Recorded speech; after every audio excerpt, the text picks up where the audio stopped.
Hi అండి. Welcome back to Aadya's vlogs. ఈరోజు మన ఛానల్‌లో చింతకాయ కట్టు పరుగులు ఎలా ప్రిపేర్ చేసుకోవాలో మీకు చూపిస్తాను. అండ్ బెస్ట్ కాంబినేషన్ అని అడిగితే చాలా బాగుంటుంది కూడా. అండ్ ఈజీగా ఇది ఎలా ప్రిపేర్ చేసుకోవాలో మీకు చూపిస్తాను. దీనికోసం ఫస్ట్ కట్టు పరుగుల్ని మీకు నచ్చిన size medium size are large సైజ్‌లో తీసుకుని వాటిని క్లీన్ చేసి పెట్టుకోవాలి. నెక్స్ట్ దానికి కావాల్సిన ప్రాపర్టీస్ అన్నీ చూసుకోవాలి. పచ్చిమిరపకాయలు, చింతకాయ గుజ్జు. మేము చింతకాయ గుజ్జు ఏంటంటే ఇయర్లీ స్టోర్ చేసుకుంటాం. ఎలాగంటే సీజన్ టైంలో పట్టేసుకుని కొంచెం సాల్ట్ యాడ్ చేసుకుని మిక్సీకి వేసేసుకుని ఫ్రిడ్జ్‌లో స్టోర్ చేసుకుంటాం. And onions, salt, red chilli, ginger ఇవన్నీ తీసుకుని ఇప్పుడు దానికి మసాలా ఎలా ప్రిపేర్ చేసుకోవాలో నేను చూపిస్తున్నాను. జింజర్‌ని, ఆనియన్స్‌ని, పచ్చిమిర్చిని మూడిటిని యాడ్ చేసి కొంచెం ఒక ఫైన్ పేస్ట్‌లా పట్టుకున్నాక మనకు మన దగ్గరున్న ఈ చింతకాయ గుజ్జుని కూడా యాడ్ చేసేసుకోవాలండి.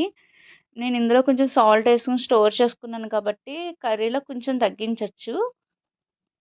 ఇలా మెత్తగా 3 కలిసేటట్టు ఫైన్ పేస్ట్ కింద చేసేసుకున్నాక దీన్ని ఒక పక్కన స్టోర్ చేసుకొని ఒక పాన్ పెట్టుకుని ఆయిల్ యాడ్ చేసుకుని ఈ చింతకాయ గుజ్జుని కూడా అందులో యాడ్ చేసుకోవాలండి. అండ్ కూరకు సరిపడా కారం, పసుపు కూడా యాడ్ చేసుకోవాలి. నేనైతే చేపల కూరలు వీటికి రాక్ సాల్ట్ వాడతాను. ఎందుకంటే ఎక్స్ట్రా టేస్ట్ వచ్చినట్టు అనిపిస్తది రాక్ సాల్ట్ తోటి. ఇవన్నీ వేసుకొని ఒక్కసారి మిక్స్ చేసుకోవాలండి. నేనైతే అన్నీ అరేంజ్ చేసుకున్నాకే స్టవ్ ఆన్ చేస్తాను. అండ్ ఒక్కసారి కొంచెం మిక్స్ అయ్యాక ఎలాగో కర్రీ ఉడుకుతున్నప్పుడు మిక్స్ అవుతది గానీ, నేను ఒకసారి నా సాటిస్ఫాక్షన్ కోసం మిక్స్ చేస్తున్నాను. అండ్ మనం క్లీన్ చేసి పెట్టుకున్న కట్టు పరుగులని కూడా నీట్‌గా ఆర్గనైజ్ చేసుకోవాలి. One by one.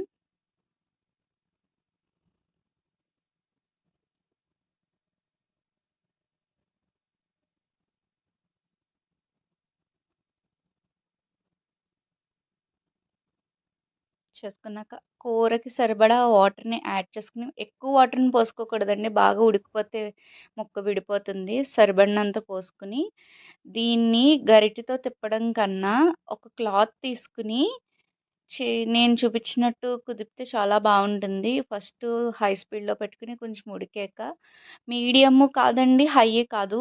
ఒక మాదిరి స్పీడ్ అంటే 3-4 ఉంటాయి కదా! 3లో పెట్టుకొని వండుకుంటే కూర బాగా ఉడుకుతుంది. ముక్క విడిపోదని మా అత్తగారంటారు. అండ్ ఫైనల్లీ తిప్పుకుంటూ ఉండి కూర దగ్గర పడ్డాక కట్టేసుకొని సాల్ట్స్ ఏమన్నా సరిపోకపోతే యాడ్ చేసుకోవడమేనండి. మీకు ఈ రెసిపీ నచ్చినట్టయితే నా ఛానల్‌ని సబ్స్క్రైబ్ చేసుకోండి. Thanks for